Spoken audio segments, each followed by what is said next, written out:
پرندے ہی پرندے پورے آسمان کو ڈھک دیا بادل کی طرح، اور کعبہ کی طرف سے ان کی طرف بڑھنے لگے۔ اور اسی واقعے کو اللہ نے قرآن میں فرمایا، الم تری کیف فعل ربک باصحاب الفیل، جو الم تری کی صورت ہے، اس میں بتایا کہ تم نے دیکھا نہیں کہ ہم نے ہاتھی والوں کا کیا کیا، کہ ہم نے ان کا داؤں غلط نہیں کر دیا، کہ ہم نے ان پہ پرندوں کے جھنڈ چھوڑ دیے جنہوں نے اپنے چونچ میں اور پنجوں میں پتھر کی کنکریاں پکڑی ہوئی تھی، اور جب انہوں نے وہ کنکریاں ان پر چھوڑی تو وہ ایسے ہو گئی جیسے کھایا ہوا بھس۔ اور لوگ کہتے ہیں کہ جب وہ پتھر کے ذرے ہاتھیوں پر گرتے وہ سوار سمیت گلنا شروع ہو جاتے، اور وہ پوری طرح سے گل کے مٹی جیسے ہو جاتے، جیسے جانور گھاس کو چبا کر پھینک دیتا ہے یا روند کر چھوڑ دیتا ہے، تو اس طرح سے ان لوگوں کا حال ہوا۔ اور یہی وہ مبارک سال ہے جس میں آپ محمد صلی اللہ علیہ وسلم کی پیدائش ہوئی۔ کیونکہ عرب والوں کے پاس کوئی کیلنڈر نہیں تھا، کوئی تاریخ لکھنے کی کوئی طریقہ نہیں تھا، تو وہ اسی طرح سے بڑے بڑے حادثوں کو یاد کر کے اس کے آس پاس کی نشاندہی کر کے بتایا کرتے تھے کہ یہ واقعہ کب ہوا اور وہ واقعہ کب ہوا۔ مکہ والوں سے جب پوچھا جاتا کہ حضور کب پیدا ہوئے تو وہ جواب دیتے کہ اس سال پیدا ہوئے جس سال ہاتھی والوں کا وہ قصہ ہوا۔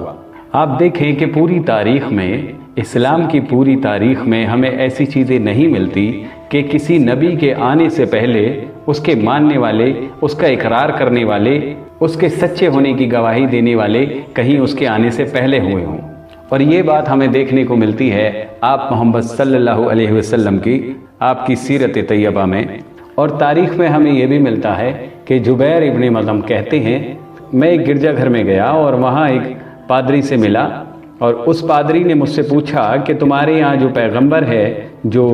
نبی آئے ہیں، کیا تم ان کو پہچان لو گے؟ کیونکہ انہوں نے بتایا تھا کہ مکہ میں ایک پیغمبر ہیں جو نبوت کا دعویٰ کرتے ہیں۔ تو اس گرجے کے جو دیکھ بھال کرنے والے تھے یا کہیں پادری تھے، انہوں نے کہا کہ ہو سکتا ہے۔ انہوں نے پھر یہ سوال پوچھا تھا کہ بھئی آپ کو میں کچھ تصویریں دکھاتا ہوں، کیا آپ ان تصویروں میں سے پہچان لو گے؟ تو وہ کہنے لگے کہ بالکل وہ ہمارے پاس کے ہیں، میں ان کو نہیں پہچانوں گا تو کون پہچانے گا؟ پادری ایک ایک خانہ کھولتا گیا اور اس میں سے تصویریں دکھاتا گیا۔ وہ کہتے ہیں کہ میں تصویریں دیکھتا گیا، جب اس نے ایک خانہ کھولا تو میں نے اس میں آپ محمد صلی اللہ علیہ وسلم کی تصویر دیکھی۔ آپ دیکھیں کہ پہلے سے راہبوں کے پاس، پادریوں کے پاس، شہنشاہوں کے پاس آپ کی نشانی تھی، آپ کی تصویریں تھی۔ اور کسی بھی شخصیت کے بارے میں اتنا بڑا اہتمام نہیں ملتا کہ جن کے بارے میں پہلے سے پیشن گوئی ہوں، یہاں تک کہ تصویریں بنائی گئی ہوں۔ اور اللہ تعالیٰ نے قرآن میں بھی فرمایا کہ آخری پیغمبر محمد صلی اللہ علیہ وسلم جو امی ہوں گے، ان کا ذکر ہم نے پہلی کتابوں میں بھی رکھا، تورات اور زبور میں اور انجیل میں، دوسری مذہبی کتابوں میں بھی رکھا گیا ہے۔ اور یہاں تک لکھا گیا کہ آپ کی جو پیدائش ہوگی وہ مکہ میں ہوگی، اور آپ جو ہجرت کر کے جائیں گے مدینہ منورہ میں پہنچیں گے۔